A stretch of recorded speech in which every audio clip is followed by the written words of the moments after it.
श्री स्वामी समर्थ मित्रांनो, एक गोष्ट खरंच सांगा, तुम्ही कधी स्वामी चरित्र सारामृत वाचायला बसलात आणि मनात अचानक विचार आला का की मी बरोबर वाचते ना, नियम तर चुकत नाहीत ना, आणि आपली इच्छा खरंच पूर्ण होते का? जर हा प्रश्न तुमच्या मनात आला असेल तर आजचा हा व्हिडिओ तुमच्यासाठीच आहे. कारण आज मी तुम्हाला अगदी साध्या, सोप्या, मनाला पटेल आणि भिडेल अशा भाषेमध्ये सांगणार आहे. स्वामी चरित्र सारामृत वाचताना कोणत्या गोष्टी लक्षात ठेवायच्या आहेत, कोणते नियम पाळले पाहिजेत, आणि सर्वात महत्त्वाचं म्हणजे वाचनातून मनातील इच्छा पूर्ण होण्यामागचं रहस्य कोणतं आहे, हे आज आपण या व्हिडिओमध्ये पाहणार आहोत. त्यामुळे हा व्हिडिओ मित्रांनो शेवटपर्यंत बघा. हा व्हिडिओ नक्की पहा, कारण शेवटी मी एक अशी छोटी पण अत्यंत प्रभावी अशी गोष्ट सांगणार आहे, जी अनेक भक्तांच्या आयुष्यात टर्निंग पॉईंट ठरली आहे. जय श्री स्वामी समर्थ, जय श्री गुरु माऊली. कमेंटमध्ये नक्की लिहा. आजचा विषय खूपच खास आहे. स्वामी चरित्र सारामृत वाचताना या गोष्टी लक्षात ठेवा, खरंच तुमच्या मनातील इच्छा पूर्ण होतील.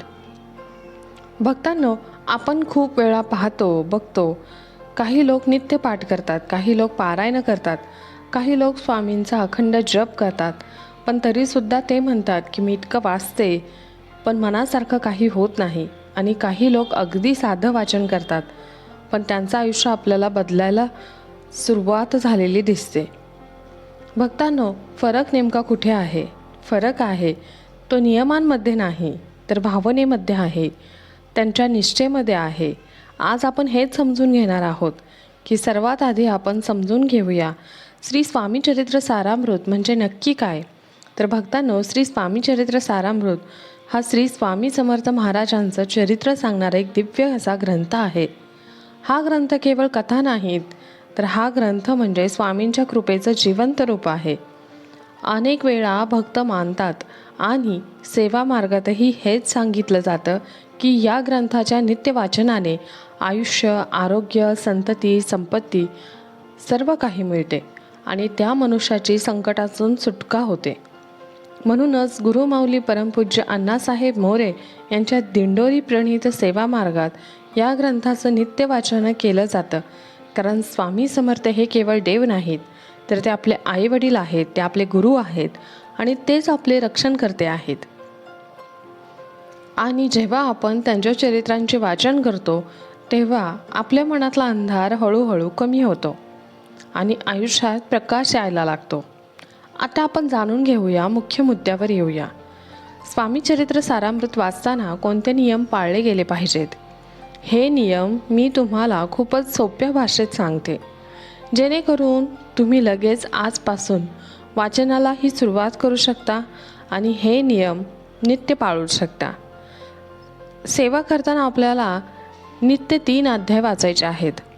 सेवा मार्गात असंच सांगितलं जातं की रोज क्रमशः 3 अध्याय वाचायचे, म्हणजे आज जे अध्याय वाचले उद्या त्यानंतरचे वाचायचे, असा क्रम ठेवायचा, असं विशेष सांगितलं जातं. आणि वाचन करायला सुरुवात गुरुवारपासून करावी.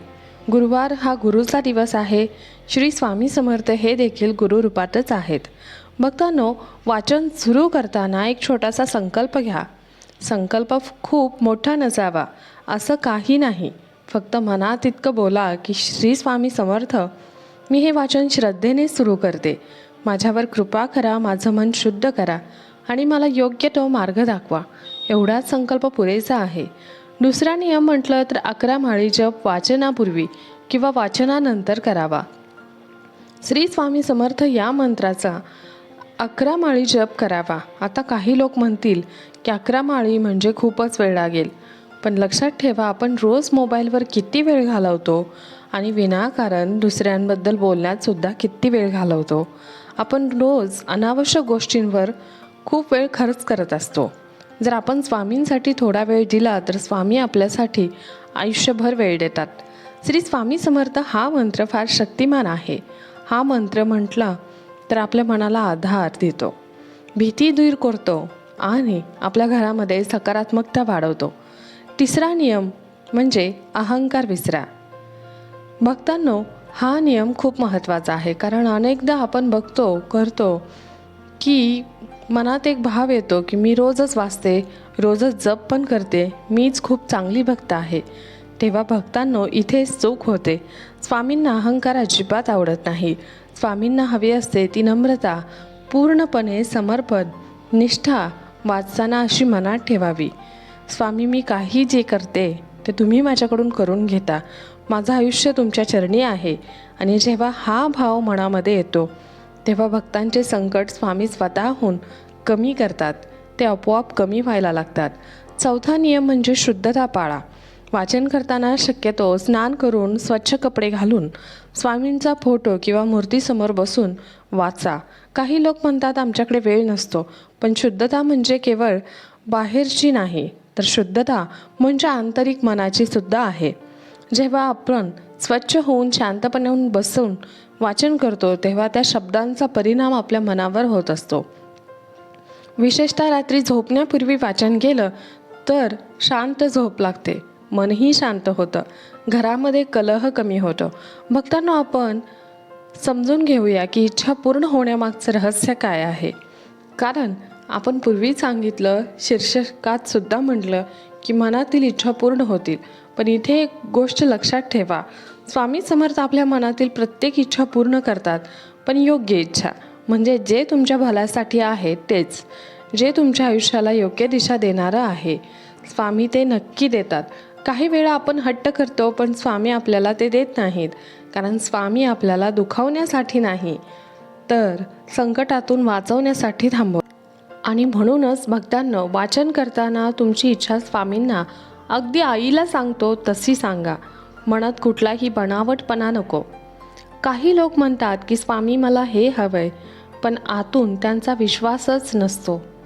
काही लोक म्हणतात स्वामी मला जे योग्य असेल ते द्या, माझं मन शांत करा. आणि स्वामी त्यांना खूप मोठं देतात, भरभरून देतात. भक्तांना वाचन करताना स्पष्ट बोला, स्वामी माझ्या मनात ही इच्छा आहे, मी तुमच्या चरणी ठेवते, तुम्हाला जे योग्य वाटेल ते करा. हा भाव जेव्हा आपल्या मनात आला की तेव्हा आपली इच्छा पूर्ण होण्याची प्रक्रिया सुरू होते. भक्तांनो आता मी तुम्हाला एक महत्त्वाची गोष्ट सांगते. संकल्पयुक्त पारायण म्हणजे वाचन केवळ सवयीने नको. वाचन हे संकल्पाने करा. संकल्प म्हणजे मन एकाग्र करून ठरवणे. उदाहरणार्थ स्वामी माझ्या घरात सतत त्रास आहे, मी हे वाचन 11 दिवस नित्य करेल. किंवा स्वामी माझ्या मुलाचं शिक्षण अडकलं आहे, मी हे वाचन 21 दिवस श्रद्धेने करेल. पण भक्तांनो संकल्प घेतला की तो पूर्ण करा, मध्येच सोडू नका. कारण स्वामी समर्थ हे आपल्या भक्ताची परीक्षा घेतात आणि जे भक्त टिकतात त्यांना स्वामी भरभरून देतात. आणि भक्तांनो अनेक भक्तांचे असे अनुभव मी ऐकले आहेत की काही भक्त म्हणतात मी वाचन सुरू केलं आणि घरातील भांडणं आपोआप कमी झाली. काही म्हणतात माझी नोकरी गेली होती, मी वाचन जेव्हा सुरू केलं तेव्हा मला नोकरी मिळाली. काही लोक म्हणतात की लग्न जमत नव्हतं, स्वामींच्या चरणी इच्छा ठेवली आणि काय ती इच्छा पूर्ण झाली, योग्य स्थळ यायला सुरुवात झाली. काही लोक म्हणतात की दारिद्र्याचा काळ होता, कर्ज वाढलं होतं, पण वाचन सुरू केलं तेव्हापासून हळूहळू मार्ग निघत गेला. भक्तांनो हे चमत्कार नाहीत तर ही स्वामींची कृपा आहे. पण ही कृपा मिळते जेव्हा नित्य आणि निष्ठा ठेवलं जाते, आपला विश्वास असावा लागतो. भक्तांनो आपण आता बोलूया गुरुमाऊली परमपूज्य अण्णासाहेब मोरे यांच्या मार्गदर्शनाबद्दल. कारण हा ग्रंथ दिंडोरी प्रणीत सेवा मार्गात अत्यंत महत्त्वाचा मानला जातो. गुरुमाऊली अण्णासाहेब मोरे हे स्वामी समर्थ गुरुपीठाचे पीठाधीश आहेत आणि त्यांच्या सेवा मार्गात स्वामींची नित्यसेवा, जप, पाठ आणि सामूहिक सेवा सर्व गोष्टींना खूप महत्त्व आहे. गुरुमाऊली नेहमी सांगतात स्वामी ही शक्ती आहे आणि नित्यसेवा केली तर आपल्या जीवनाचं सोनं होतं. भक्तांनो ही ओळ ऐकायला खूप साधी वाटते पण याचा अर्थ खूप खोल आहे.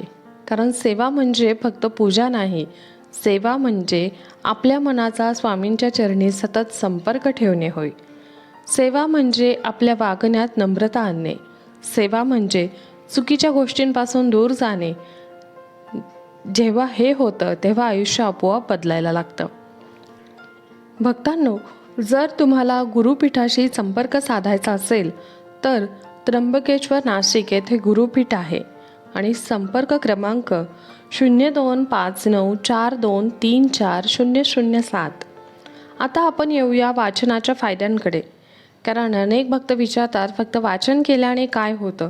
तर भक्तांनो, वाचनाचे फायदे खूप आहेत. मी तुम्हाला मुख्य फायदे सांगते.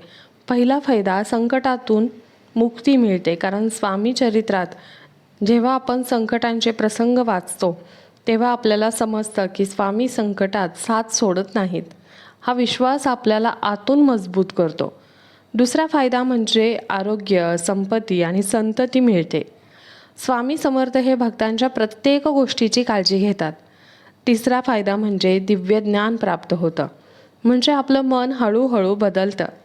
आपला राग कमी होतो, आपली भीती कमी होते आणि आपल्याला वाटणारी आपली स्वतःची असुरक्षितता कमी होते. आणि चौथा फायदा म्हणजे मन शांत होतं. आजच्या काळात या गोष्टीची सर्वात मोठी गरज आहे. मनशांती. आणि स्वामी चरित्र सारामृत वाचलं की मनात एक वेगळाच आधार तयार होतो. त्यामुळे एक वेळ ठेवा. उदाहरणार्थ रात्री झोपण्यापूर्वी 15 ते 20 मिनटं, कारण वेळ ठरला की आपलं मन तयार होतं. दुसरी टीप म्हणजे वाचन करताना मोबाईल बाजूला ठेवा. मध्येच मोबाईलला नोटिफिकेशन येतं आणि आपलं मन तुटतं. तिसरी टीप म्हणजे वाचन सुरू करताना छोटासा दिवा लावा, धूप लावा आणि डोळे बंद करून स्वामींचं नाव घ्या. यामुळे वातावरण पवित्र होतं. चौथी टीप म्हणजे वाचन झाल्यावर 2 मिनिटं शांत बसा. लगेच उठून कामाला जाऊ नका, कारण त्या शब्दांचा परिणाम मनावर बसायला वेळ लागतो.